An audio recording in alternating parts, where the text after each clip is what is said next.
సభ ప్రారంభం కాగానే వాయిదా వేయడం తెలంగాణ శాసనసభకు అవమానకరమన్నారు వేముల ప్రశాంత్ రెడ్డి. కాంగ్రెస్ ప్రభుత్వ చర్యల వల్ల సభ పరువు పోయిందన్నారు. కాంగ్రెస్ సర్కారుకు అంత ఆతృత ఎందుకని ఫైర్ అయ్యారు. కనీసం అసెంబ్లీ సమావేశమైన ఆలస్యంగా పెట్టాల్సిందన్నారు. బీసీలను రేవంత్ సర్కార్ అవమానిస్తుందన్న వేముల ప్రశాంత్తో మా ప్రతినిధి లివిల్ ఫేస్ టు ఫేస్. వాళ్ళ ప్రభుత్వం ప్రత్యేక సమావేశాల అసెంబ్లీ శాసన మండలి శాసనసభ సమావేశాలు ఏర్పాటు చేసింది.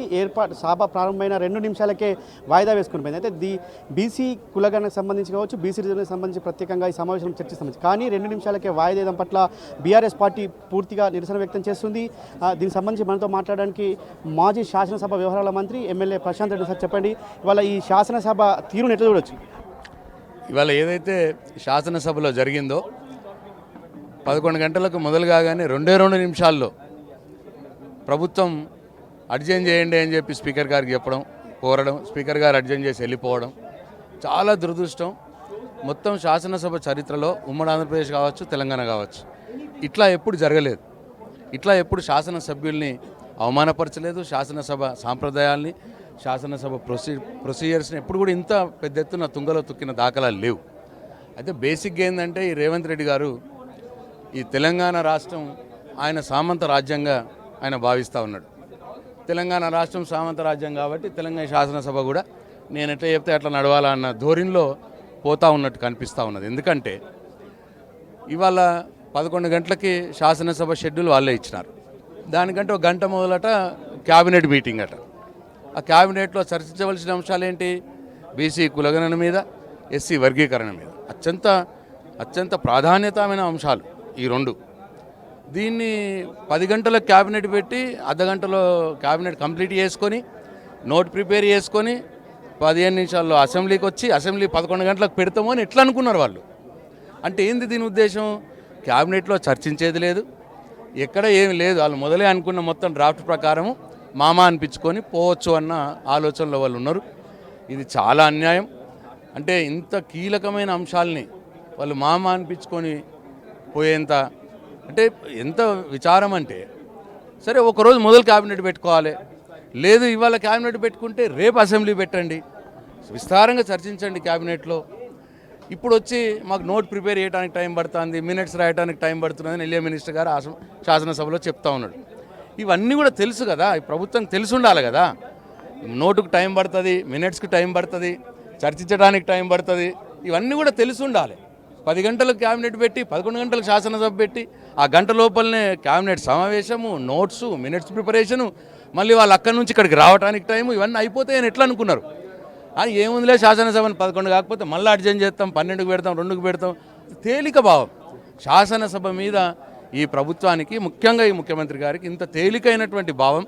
ఆయన ఎట్లా చెప్తే అట్లా చిటికేస్తే శాసనసభ నడవాలి, చిటికేస్తే శాసనసభ బంద్ కావాలి అన్న ఆలోచనతో ఆయన ఏదైతే నియంత వైఖరితో పోతా ఉన్నాడో అది మంచి పద్ధతి కాదు.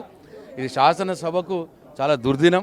ఇట్లా ఎప్పుడు కూడా జరగకూడదు. శాసనసభ్యుల్ని ఇది అవమానపరచడం అని చెప్పి నేను భావిస్తా ఉన్నాను. అయితే ఇక గతంలో కొత్త 4-5 రోజుల క్రితం కూడా 5వ డేట్ అన్నారు, 7వ డేట్ అన్నారు, కానీ అవన్నీ కాదని మళ్ళీ 4th చేశారు. అంటే ప్రభుత్వంలో ఎందుకు ఈ విధంగా ఒక నిర్ణయం అంటూ సరిగ్గా జరగట్లేదు?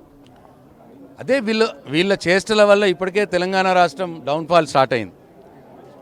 ఈ దేశంలో నంబర్ 1గా ఉన్న రాష్ట్రం తెలంగాణ రాష్ట్రం. కేసీఆర్ గారు నంబర్ 1గా నిలబెడితే ఈయన రేవంత్ రెడ్డి గారు వచ్చి ఇంకా డౌన్ఫాల్ స్టార్ట్ అయింది. ఆదాయంలో తగ్గిపోతున్నది, ఇంకా పర్ క్యాపిటల్ ఇన్కంలో తగ్గిపోతూ ఉన్నది, జీడిపి గ్రోత్లో తగ్గిపోతూ ఉన్నది, అన్నిట్లో తగ్గిపోతూ ఉన్నది. తెలంగాణ పరువు తీసిరు. ఇవాళ తెలంగాణ శాసనసభ పరువు కూడా ఇవాళ తీసేసినారు. వాళ్ళకి ఏవి మరి ప్రజలంటే, బీసీలంటే, ఎస్సీలంటే లెక్కలేనితనమా, లేదు అసలు వాళ్ళకి ఏమన్నా తెలుసా, ప్రభుత్వాన్ని నడపడం ఎట్లా, ప్రొసీజర్స్ ఎట్లా ఉంటాయి, ఇవన్నీ తెలుసా లేదా, ఆయనకు ఎవరైనా చెప్తున్నారా? ఆయనకంటే తెలియదు. మరి తెలియనప్పుడు ఇంకెవరైనా చెప్పేటోళ్ళు లేరా? అసలు ఏం జరుగుతుందో అర్థం కాని పరిస్థితున్నది. రాష్ట్ర పరిపాలన ఎట్లా అగమ్య గోచరంగా జరుగుతూ ఉన్నదో అట్లే శాసనసభ కూడా అట్లా అగమ్య గోచరంగానే జరుగుతూ ఉన్నది. ఇవాళ భవిష్యత్తు అంటే ఇవాళ 2 గంటలకు స్టార్ట్ అయిన తర్వాత ఏమైనా స్పీకర్కి ఏమన్నా నోటీస్ ఇవ్వడం కానీ అట్లనే ఏమైనా చేస్తారు? 2 గంటలకు స్టార్ట్ అవుతుందని కూడా చెప్పలేదు. మేము అడిగినాం సార్ ఎప్పుడు మళ్ళీ స్టార్ట్ అంటే కూడా చెప్పలేదు. 1 నిమిషం అడ్జైన్ చేసి వెళ్ళిపోయినారు. ఎప్పుడు స్టార్ట్ అవుతుందో కూడా ఇప్పటికి తెలియదు. జనరల్గా ఏం జరుగుతుంది, అట్లా ఏదన్నా జరిగితే ప్రతిపక్ష నాయకులు ఉంటారు, ఫ్లోర్ లీడర్స్ ఉంటారు, అన్ని పార్టీ ఫ్లోర్ లీడర్స్ని వాళ్ళ అభిప్రాయాలు అడిగి ఇట్లా ప్రభుత్వానికి ఇట్లా ఉందట, ఇట్లా ఇబ్బంది ఉంది, అలా ఒక గంట సమయం కావాలంటారు, 2 గంటల సమయం కావాలంటే మీరు ఏమంటారు, మీ అభిప్రాయం చెప్పండి అని అడిగి అడ్జైన్ చేస్తారు. అట్లా ఏమీ లేదు.